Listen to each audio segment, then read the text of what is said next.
You're watching VNN, Vision News Network. We're bringing you the latest news from Belmont University. And exclusive access to some of the biggest events around Nashville.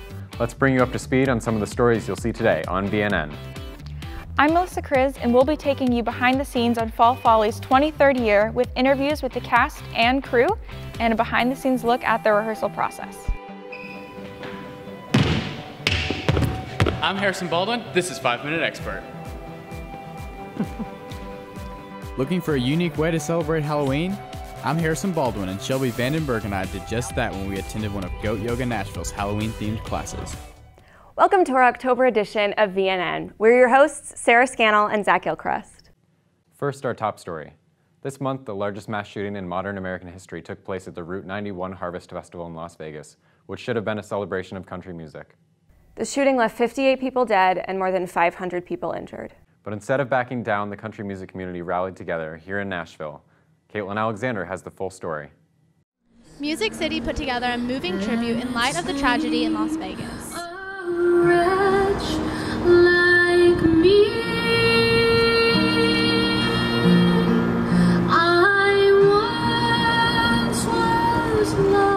After the shooting Sunday night at the Route 91 Harvest Festival in Las Vegas, the Nashville community came together to show its support. Mayor Megan Barry spoke on behalf of Music City, sending her thoughts and prayers to those affected by the tragedy and the Las Vegas community. We stand with the loved ones of those who have died, and we stand with the hundreds of music fans who were injured, and we pray for all of them a very speedy recovery. Iconic artists such as Vince Gill, Amy Grant, Keith Urban, Alison Krauss, and Charles Esten helped this benefit come together and show their love for the country music community. Honored to be here as a voice for the innocent. May we never lose our voice. May we never lose our voice for innocent people.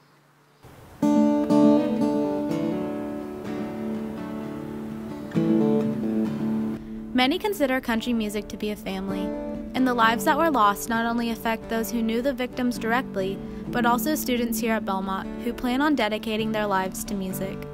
For me, knowing that I'm not safe, that is scary, but I think the scariest part is knowing that the people that support what I do aren't safe.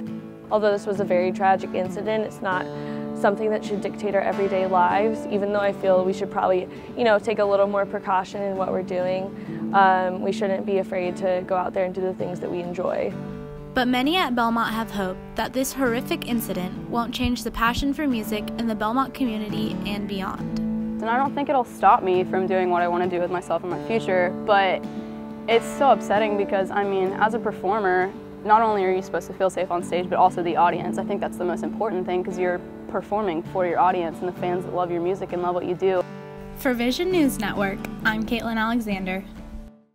Belmont students blessed the rains around the bell tower, showing up in numbers for a unique Facebook event. Hold Hands Around the Bell Tower and Sing Africa by Toto was a Facebook event planned by Belmont students Callista Ginn, Jordan Nixon, Ivy Dugan, and Sheridan Spees in September. But what started as a joke turned into a genuine gathering of nearly 50 Belmont singers. The event has gone viral with more than 13,000 people and counting viewing the clip on the Belmont Vision Facebook page.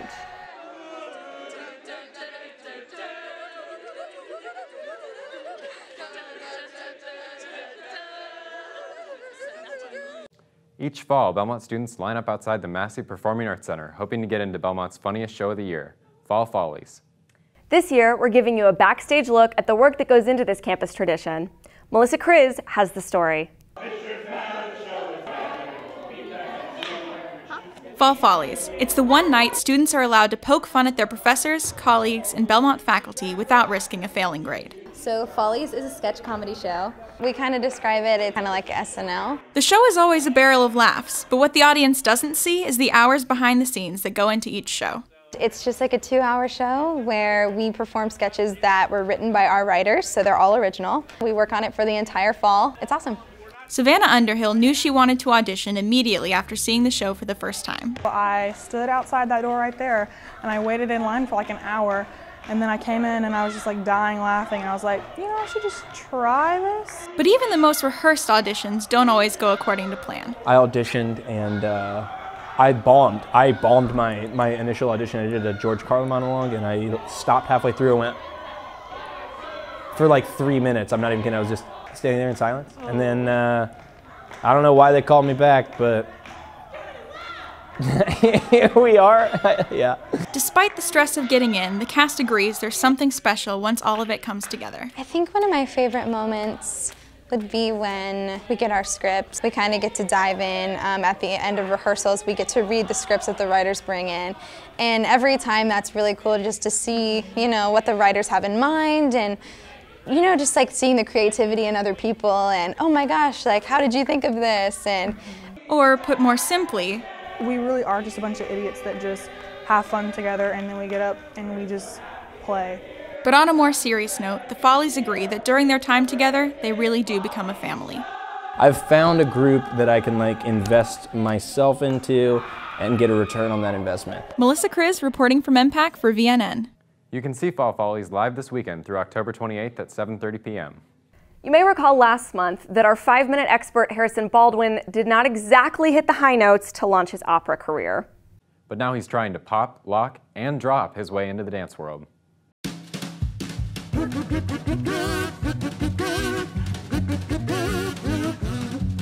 Hey guys, I'm Harrison Baldwin, and I'm the 5-minute expert, and today I'm here with Jenna Drury. So, what are you gonna teach me today? So today we're gonna learn a little hip-hop combo. Shouldn't be hard at all. How long have you been hip-hop comboing? Dancing, I guess. I guess it's been around 17 years. 17 years, nice. That's not super long, but I mean, it's okay. No. Do you think that you can teach me in 5 minutes? Anyone can learn, yes. So if you're advanced enough, we should be able to get you. Yeah, I'm pretty good. In 5. Yeah, so it should be good. We're gonna be good. Okay. So let's go ahead and do it. Yeah. Okay. Okay, so the first thing that we have to do is stretch. Cool. Yeah. What are you doing? We're gonna stretch. We're gonna stretch over here. Yeah. Okay. So the first thing we're gonna do: open your legs, touch the floor, stretch out the back of those legs. Boom. Okay. Yeah. So reach to one side. We're actually gonna lunge it out. Yeah. So. Good. Straighten that. Lower it down. Reach for it. Grab it. Other hand. Yeah. That was not that bad. So then we're gonna come back up, all the way up. Go to the other side, make sure your legs are straight. Awesome, back down to lunge, same thing. Reach for it, stretch it out. Yeah. Stretch it out. Great job. Okay. Okay, so now what? Okay, so we're gonna learn this combo, okay? So I'll teach it to you really quickly, and you just pick it up, just okay? fast. Yeah, we're good. Yeah, so there's a song, and we'll listen to it later. Okay, cool. So you're gonna step right, left, your arms go up, and you jump. And then you're gonna come back up, and you're gonna push, push. Good. Kickball change, chest up, up. And then you have 3 hits. 1, 2, 3. Together. Up, down. Good. Then you're gonna come together, both feet. Shimmy up. Step back on your right, then your left. Replace the hit. Boom. Yeah, crisscross. Criss, cross. Then you're gonna make a circle. Scuff. Scuff. 1, 2, 3. Head. Up. Knees. Out. Shimmy up. Down. Ball. Change. Cha-ching. Throw. Over. So that's the whole thing. Do you have it? Yeah, I got it. Okay, cool, with music.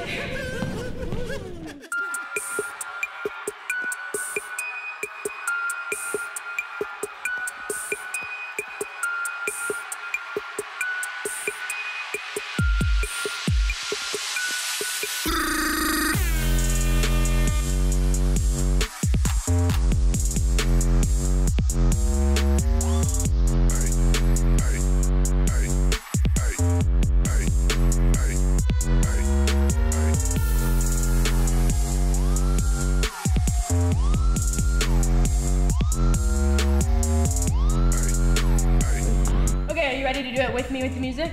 No, yeah, that was pretty easy, yeah. Okay, let's do it. Yeah, let's do it.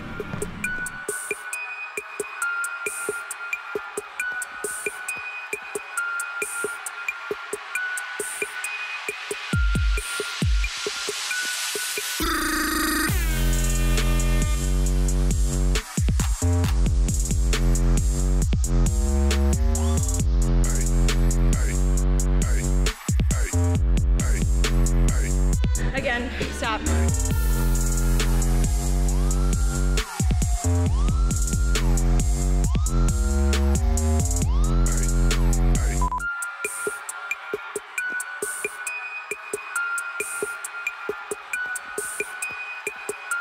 All right, it's coming up. Ready, here you go.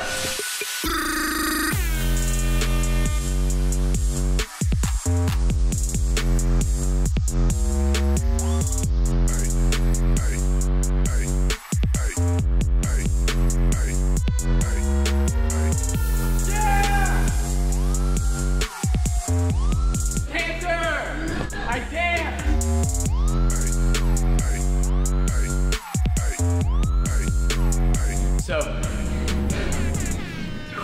how did I do? I would definitely go home and practice a little bit by yourself. I'm Harrison Baldwin, and this has been 5 Minute Expert. Our thanks to Harrison Baldwin for always keeping us on our toes. Halloween is right around the corner, and 2 of our reporters had a spooktacular time getting into the spirit at a special Halloween-themed goat yoga class.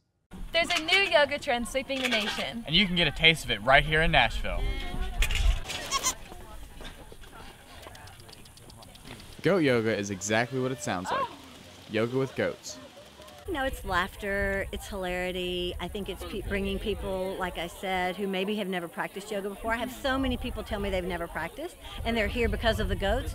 But you saw them today moving their bodies and breathing and experiencing outside, so it's all good. Melody and Jason Nash were the first people to bring this cute trend to Nashville. My brother-in-law sent us a video about goat yoga. When we researched it, nobody was doing it. So my husband and I was like, we have the perfect farm, everything, let's buy some baby goats and go for it, and here we are. It may just look like it's cute, but goat yoga has its benefits. You know, goat yoga, I think, has brought people to yoga who haven't practiced before, and if they're moving and breathing, and the reason they're here is because goats are here, that's great. You're still doing this, you know, good stuff for yourself. People love animals, and they love baby animals, and they have a little bit of a therapeutic element to them. Just being with them, being near them, they have calming effects. They're good for, I mean, we're laughing, we're exercising, we're breathing fresh air, and so I think that's a huge draw for a lot of people. I'm Harrison Baldwin. And I'm Shelby Vandenberg, reporting for VNN. From Goat Yoga Nashville. Namaste. I mean, those baby goats were pretty cute. Now let's head over to Paris Lawson to give you the latest of Belmont athletics in a special edition of Bruin Blitz. Thanks, Zach and Sarah. Here's the latest from the Bruins sidelines. Starting with the action over at ES Rose Park, the men's soccer team is entering into a critical time as every game impacts their chance of making it into the conference tournament. They have a challenge on their hands tomorrow as they face #1 ranked Green Bay at 7 p.m. You can catch that game live on ESPN3. The Bruins only have 2 more games in regular season play and are currently ranked 9th in the Horizon League. The women's soccer team is a different story. They're 4th in the OVC, so they not only made it into the tournament, but they also get to host on their own turf. Be sure to come out and support the Lady Bruins at home on October 29th at 2 p.m. Both cross-country teams have their eyes set on the OVC championships. The women are looking to maintain the momentum that they built in Tuscaloosa as they competed against some of the NCAA's best teams. They finished 7th out of 30 total teams, and leading the way was Courtney Shard, a sophomore who will be key in the overall success of the Bruins going into the conference championships. The men are firing on all cylinders heading into the OVC championships. The team finished 5th in the Alabama Crimson Classic on October 13th and got a taste of who they would face when they compete in the NCAA South region on November 10th. Director Jeff Langdon said the team is, quote, all in for the regional meet. The men's golf team recently competed in the APSU Intercollegiate in Clarksville, where they finished in 8th place. Leading the way for the Bruins was sophomore Nate Thompson, who finished 6th in the tournament. The Bruins have only 1 outing left before they take a break from competition until February. Their next trip is October 30th, right down the road in Murfreesboro. The women's golf team is coming off a strong 2nd place performance in the ASU Red Wolf Intercollegiate. The team tied for 2nd with a final score of 942. The Bruins had 2 golfers finish in the top 10 in the tournament. Freshman Mary Beth Peavy tied for 5th and marked her first top 5 finish in her career. Athlete of the Month, Mallory Sullivan, posted an 8th place finish, tallying her 3rd top 10 finish in a row this season. The volleyball team is 2 matches deep in a 5-match road trip. The team fell short in both road matches so far against Austin Peay and Murray State, but going into tonight's match against Eastern Kentucky, the Bruins stand 6-4 in conference and are currently tied for 4th place. Now, these Bruins love their home turf. They've only won 2 matches on the road this season, but the team is up for the challenges away from home and have help from OVC Offensive Player of the Week, Ariana Person. She ranks among the top 10 in the NCAA's active kill leaders and 2nd in Belmont history of all-time kill leaders. I was able to spend some time to get to know her a little better. Take a look. Now, if you didn't play volleyball, what sport do you think you would play? I think I would play basketball. Oh, really? Yeah. I like that answer. Yeah. What position do you think you would play? Okay, well, in high school, I was actually a 4, which is just You were on the chicanerous block. because I'm like 5'7" at this point. But now I feel like I'd be like a shooting guard. Okay. Not good enough at ball handling, but like I can shoot. All right. We'll have to test that out one day. Okay, yeah. That's all for this month's newscast edition of Bruin Blitz. I'm your host, Paris Lawson, and as always, go Bruins. Thanks for watching VNN. We'll leave you with a song from the incredibly talented winner of Christian Showcase, David Dennis. So we're here with David Dennis. Thanks so much for coming in today. Thank you for having me. Can you tell us about how you got started in Christian music? So Christian and gospel music has always been a part of who I am. I was raised in a gospel church, singing in choirs, doing solos, whatnot. That was a thing for me. When I came to college, it kind of shifted, and I wanted to do kind of mainstream pop R&B because I was listening to other people and doing what they thought I should do. So that I want to encourage you guys, whoever's listening to this, to know your calling and know your identity and what God has purposed you, not what people tell you to do. Well, so how did it feel then to win Christian Showcase? It felt great. It made me cry because I was just thinking of the growth and development and where God has brought me from and kind of see that manifested.